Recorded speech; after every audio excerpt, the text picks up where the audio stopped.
Good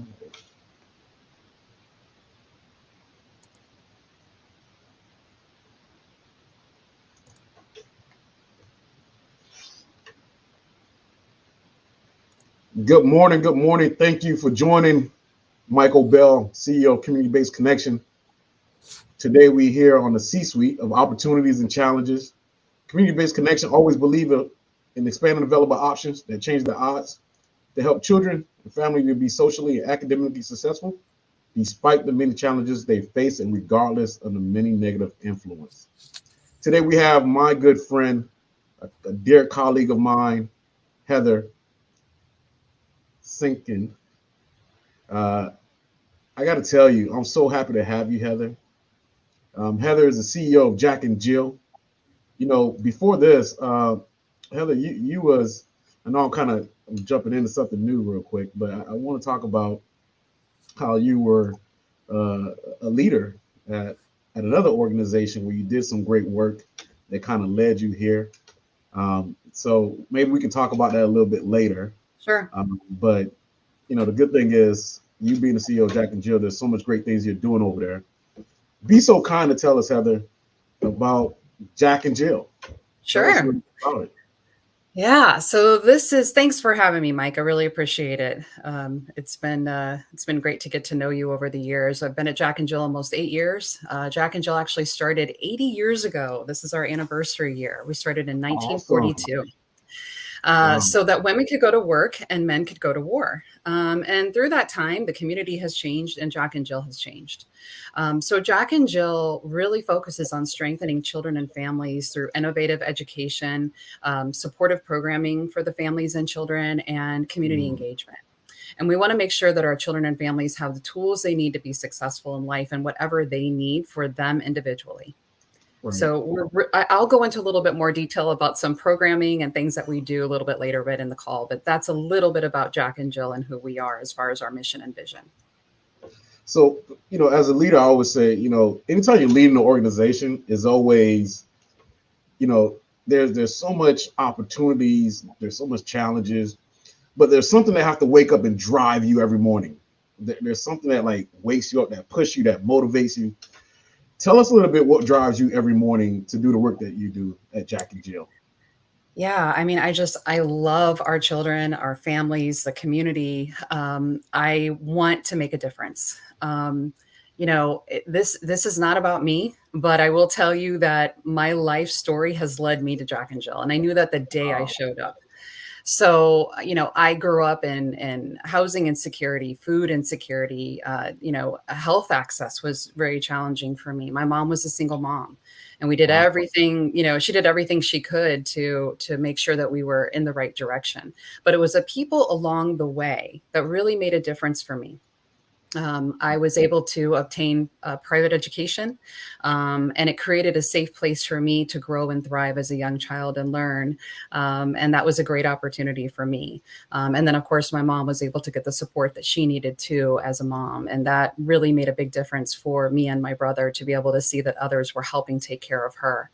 I love working with our families. We have the best families at Jack and Jill. I mean, the best. If they need something, they know that I'm there. They can call me anytime. I want to hear from them. I want to know what they're thinking. I want to know what they want for their children because we really try to make it happen every step of the way. So there's always something new and exciting at Jack and Jill. I love all of our community partnerships. We have amazing donors and different corporations that are involved, but it's really the local community that really drives me every day. That's so impactful. You know, when you talk about the local community, you know, being someone who's, well, first of all, you're located right off Broward Boulevard. Yes. In the heart of the 33311 zip code. That's right. Those who are, you know, out of state or out of the county, is at times is known as the too hard to serve community. But we're here. Actually, we're just a few blocks away from each other.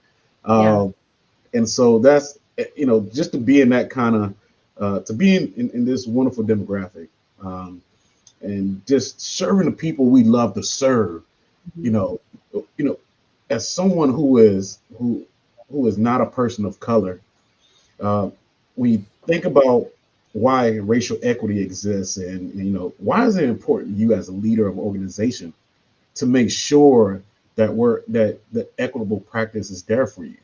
Yeah, great question. Well, at the top, you're driving decisions. You're helping with the strategy.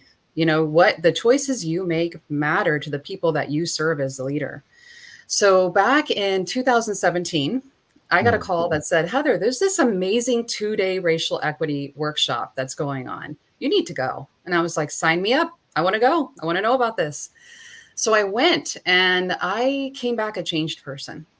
I said, my goodness, there's so much to learn. And I love learning, right? So this was just a perfect fit for me.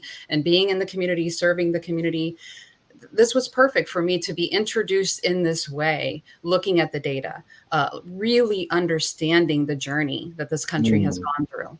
So I Absolutely. came back and I said, all right, we're making some changes. So all of my staff in orientation, they all go through a racial equity training.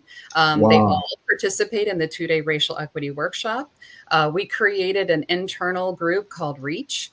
It stands for Racial Equity Awakening Community and Hope.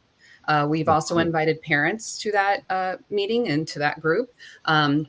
We do lunch and learn. So we have staff actually come together around the table and talk about racial equity issues. How do we make our company, our organization different, and improve upon that? I'm always opening to hearing what those changes need to be made, and always willing to learn and grow, and look at those experiences. Mm. So I'm constantly reading, taking classes, interacting with others, asking for feedback, and then just taking a closer look at our organization, listening to our families. Again, Mm. what do they need and how do we help them get there, whether it's them personally, for their children, or what are they looking for in the school experience? So, when you think about that a little bit, let's dive a little bit deeper, because I think you hit on some nuggets. Uh, when you think about your team, you're inviting your team members, you're inviting families. What are some of the response are you receiving for some of the families that are attending?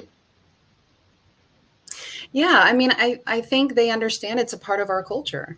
I mean, we're all here working together to try to make it a better organization and a better situation for them and their children. Again, and Mm. it's about everybody's personal journey. It's not about what we're doing for everyone.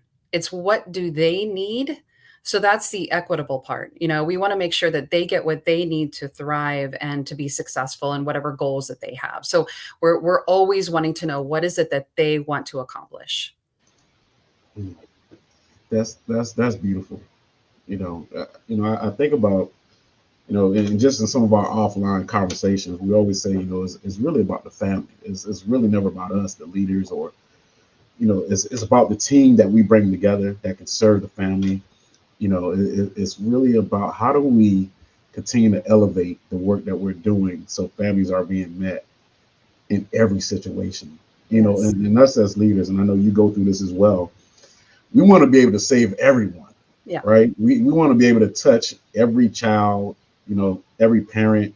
We want to be a part of that difference making machine, because we just naturally care. I think when I think about Jack and Jill, there was a time I would drive by Jack and Jill, and honestly would not think twice to look over. Right. And your leadership have really expanded Jack and Jill.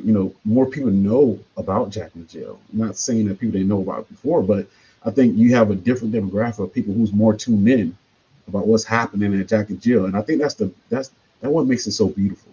That the partnership exists, and it's just not for a subgroup of people, right? Yeah. Yeah. Yeah. I mean, one of the things I mentioned to you earlier, Mike, was building bridges. Yep. I There you love go. I love that. I use that in everything that I do, whether it's community work that I'm involved with or running my organization. It's just all about building bridges and how do we make it happen? Let's get out of the way. Let's really just make it happen. This is about all of us. This is about Right. being kind. This is about love.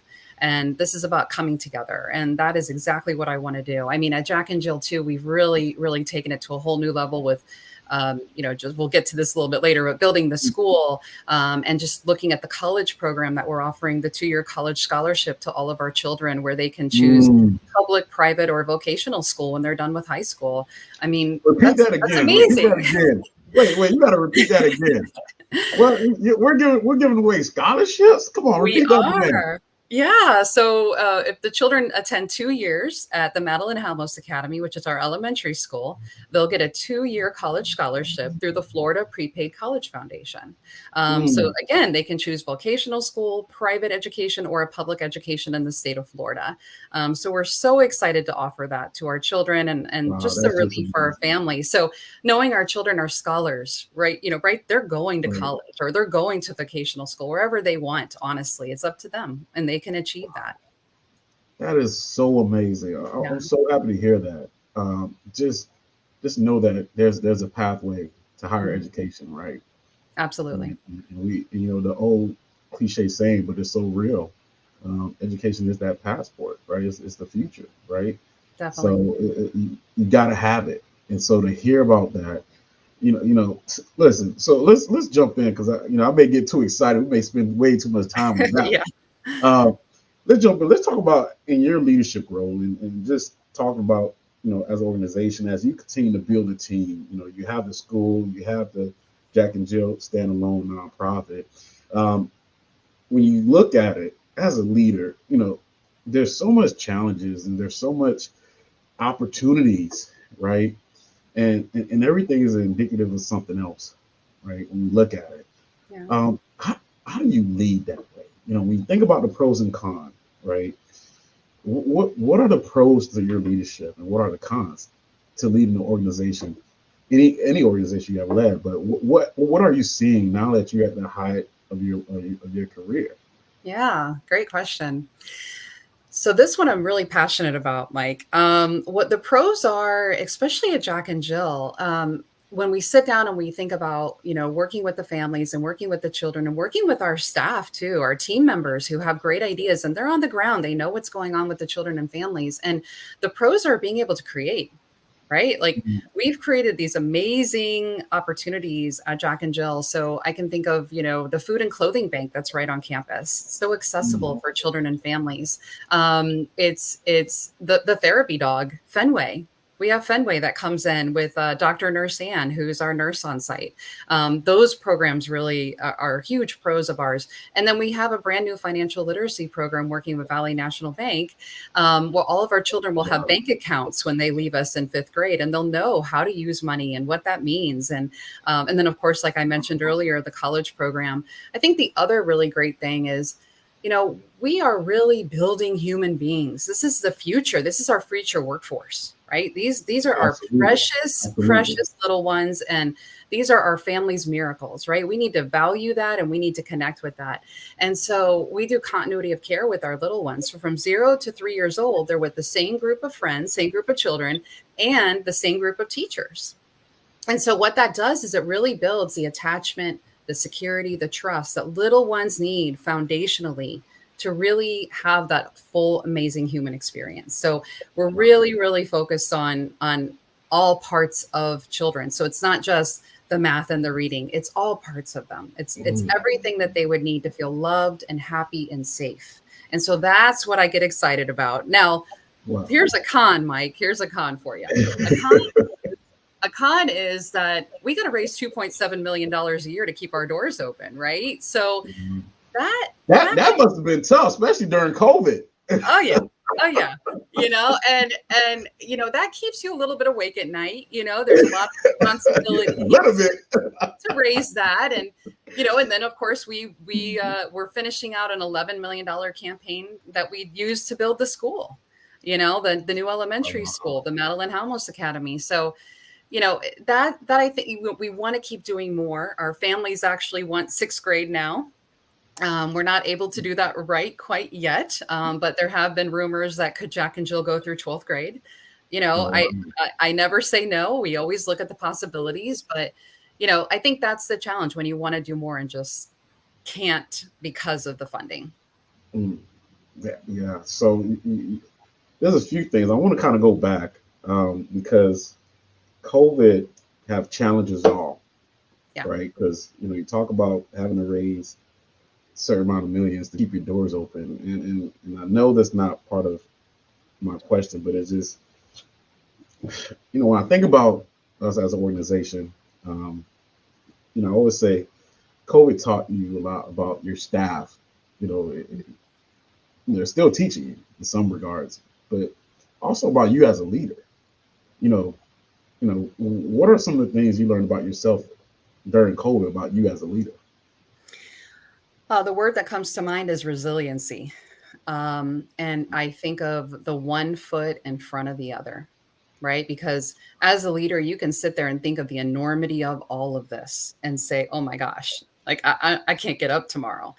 But it is about one foot in front of the other and knowing that you have a team of people, you have a community of people. Our families, again, they would do anything to make sure that Jack and Jill continues to thrive and move forward. So you're not alone as a leader. You have a team of people behind you. Yeah. So, but definitely resiliency and then just leaning in on your peers. I can't tell you how many people I picked up. I called Jermaine. I called like anybody I could think of to say, hey, what are you doing and how are you coping? And all of us really coming together. And again, continuing to work on your strategic plan and the vision for your organization. We have to be able to move forward. And so during this time is when we got the college program up and going during COVID. And we Yeah. started something called the Helping Hands Fund, which is emergency assistance dollars for families. We had a dad who needed a surgery and he didn't have the money for, the deductible. And, how that is, Mike, with the health insurance. It's really challenging. Absolutely. Absolutely. And he wouldn't have been able to go back to work. And I'm like, this is not going to happen. This is not going to happen. So we stepped in and we made sure that he had what he needed to get his surgery and for that family to continue moving forward.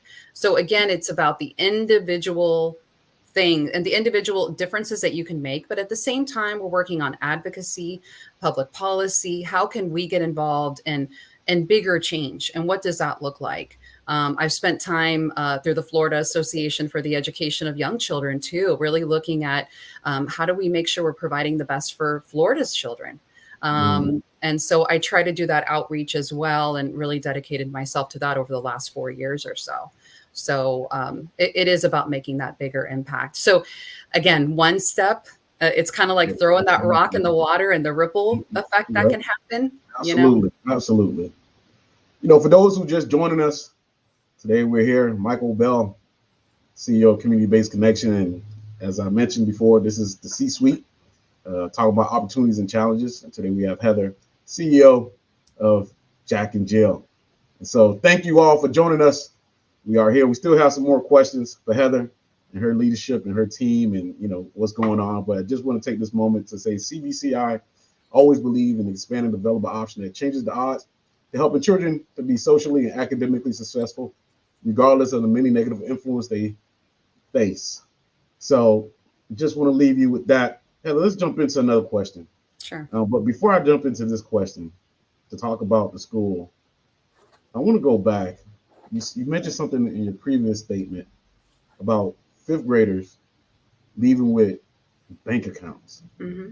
We have adults that do not have bank accounts, that's carrying their finances on them, like carrying, or tucked away underneath the mattress, right? And here we are, have fifth graders. What was the idea behind that? Because when we talk about, and I know this wasn't part of our question, but I can't help but to hit on this because this is just an amazing, when you start talking about wealth building, right? Having kids, we do some financial education in the community with fathers, men, just everyday people. We do it with middle school kids. We do it with high school kids. But we're talking about elementary, right? We're at Sunland Academy where we do STEM coding debate with kids with kindergartens and second grade, first grade, third grade, and so forth. That financial piece, right? They hear us talking to mom and dad, but you're saying you're going to open up account for a fifth grader. Talk to me about that. What was the driving force behind it? Yeah, so it's actually we start with third graders. Wow. Yes, yeah, we start with the third graders, but yes, by the time that they're done at fifth grade, they will have their bank accounts. it was a whole, we started with a financial literacy for our families, right? We have that program set up. We have all these amazing parenting programs that anyone in the community can actually be a part of. It doesn't, you don't have to be a parent at Jack and Jill to participate. And so as our children are getting older, I'm thinking about human trafficking, right? And just the slippery slope that kids can find themselves when it comes to money and needing money and wanting money. I was looking at prevention and, talking to our family program on staff and, our social worker, and again, figuring out what are parents looking for? What do they want for their children? And talked to one of the members on our finance committee from Valley National Bank. And I said, what do you think? Could you guys create something for me? And they said, yeah, I think we can do it. And so we started this school year. And they've been coming in and working with our children, even during these challenging COVID times. And yeah, and so it's just starting out. We're working through all the kinks. And at one point we had something called J&J dollars. And so children were, earning money for different things through J&J, having J&J dollars. But I said, let's see if we can convert this to cash. So Valley National Bank is actually going to make sure that they've got money in their accounts as well when they graduate. Wow. Yeah. That's impactful, Heather. That's what we would normally say. That's dope in real life. Like, that's pretty cool. So when we talk about, this whole work that we're doing, talking about, kids having bank accounts, getting ready for college. Let's talk about this new school you built. Sure. Right. What gave you the vision for it? What was part of the strategic plan? And, and there's so much, right? Because I got to tell you, I always, whenever I drive by, I'm like, yo, that's my friend who built that school, right? It's a level of excitement because I can remember, right? There's some people that was a part of the process or part of the conversation or just part of hearing your dream, right? And they can say, I can remember. See, I can remember where there was anything there, right? And now there's a school, and you're already talking about sixth grade, right? There's a hope, there's a conversation. But what was the driving force? What gave you this vision, this dream? What made you put it down? Yeah. So let's see. Good question, Mike.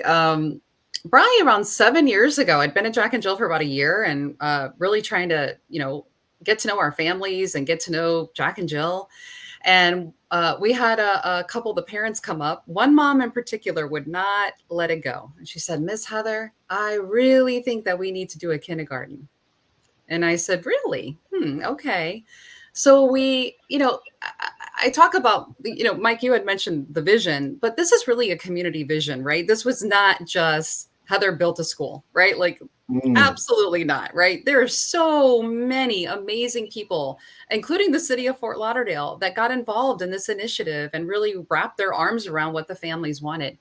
So we did a lot of work talking to our families. We went and applied for funding, and Bank of America actually was the first one in and said, okay, we're going to give you the Neighborhood Builders Award and we're going to get your kindergarten started. And so we started kindergarten, and then the mom, a couple of the moms came back and said, Miss Heather, can we have a first grade?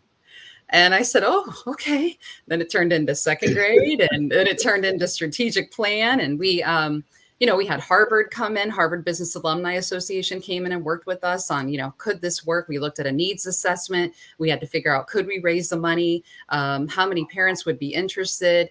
We had a committee of people from Broward County Public Schools and other local nonprofits, people interested in education that are a part of our volunteers. And they sat on a committee and said, hey, Heather, let's make this school together. And we did.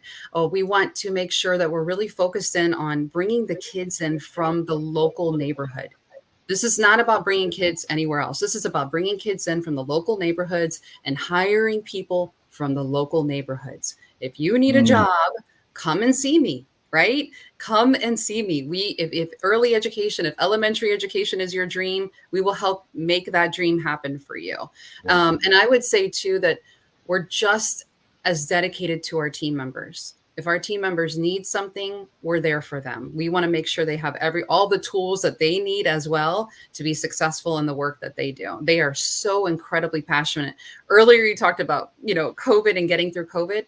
There's absolutely no way that would have happened without the team members at Jack and Jill. They're very special. Wow, wow, that's so empowering to hear that. And I know your team members probably watching this, but they hear those encouraging words and knowing that this, your live organism talking about this, right? Um, let's go back one step. Sure. Because there's something else you mentioned there. I don't want people got to really understand what's happening, right? I always say that people got to understand. Those of you who joined us, you here on the C Suites, right? Opportunities and challenges. Here with Heather from CEO of Jack and Jill. There's a you said that a parent from the community came to you and said, hey, we need this. We need a kindergarten, right? It wasn't you saying, I'm gonna go out here and just create something. Right. I'm gonna just, go out here and just do something for me. Right. But there's something special when parents in the community are able to trust a leader of an organization and say, hey, here's what I think we need for our community, right? Because the argument can be made that, there's one on every block, right? I hear you. An argument can be made about that. Yep.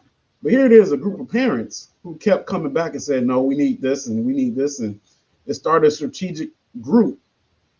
That there's something powerful about that, right? So we often talk about, and I know me and you have had this conversation before, hiring those with lived experience. Right. Right? Yes. And you just hit on that about that parent who may have a dream to be an educator in kindergarten or first grade, and you're here and you're there ready to support them meet that. Yeah, I think we can't discount that, right? Because again, there's a family member who said, "Hey, we need this." Right.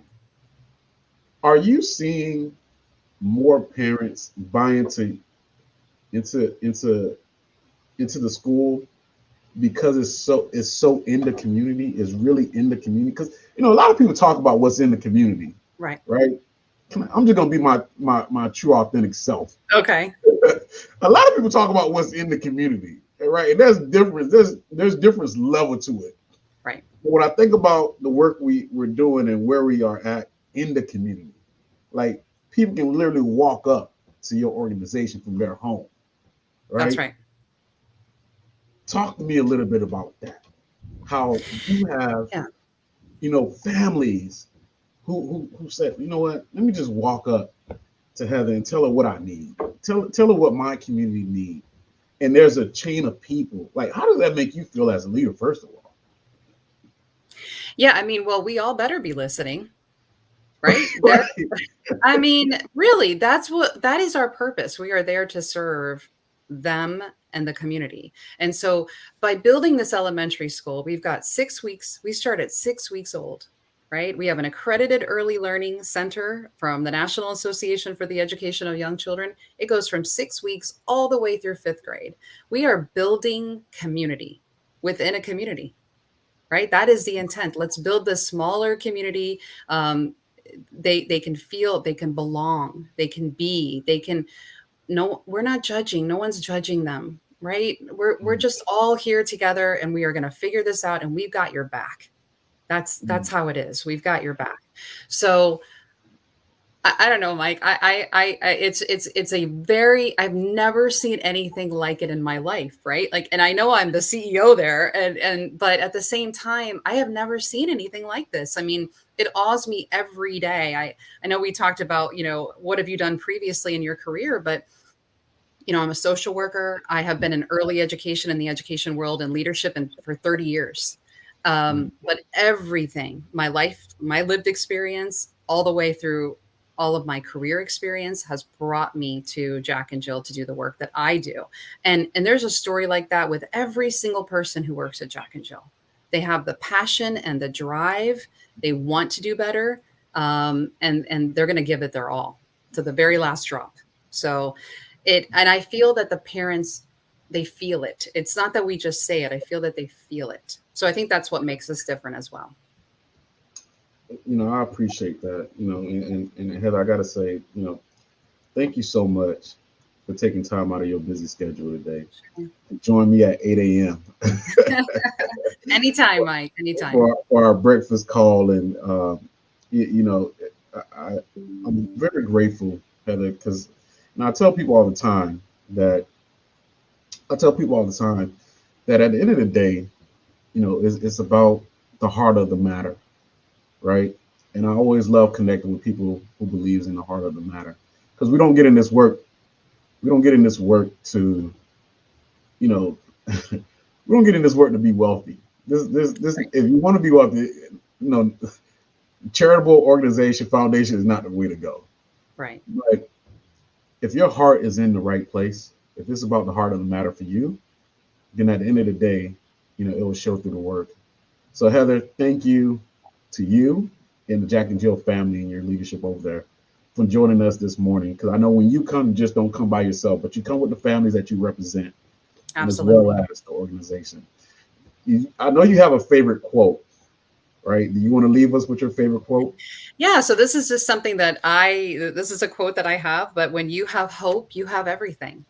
And Wow. that's something that I hold very near and dear to myself. And hope it takes us to a whole new level. So as long as you've got that, you've got it all. That is a gateway to getting everything that you need. Awesome. Awesome. Well, there you have it, folks. Mike and Heather here on the C-Suite Opportunities and Challenges. Thank you all for joining us. Sue Gallagher, good to see you. See your comments. Two amazing leaders. Thank you both for your space and sharing your wisdom. Manisha, yes, you're right. We're going to be listening to families to guide us as nonprofit leaders. And that should always be the case for anybody. Yeah. You all, thank you for joining Community-Based Connection. And as always, Community-Based Connection believe in expanded available option that changes the odds to helping children and families to be socially and academically successful, despite the many challenges they faced and regardless of the many negative influence around them. Thank you all for joining us. Thank you, Heather. And thank you all who joined us live every time. Thank you. Namaste. Thanks, Mike.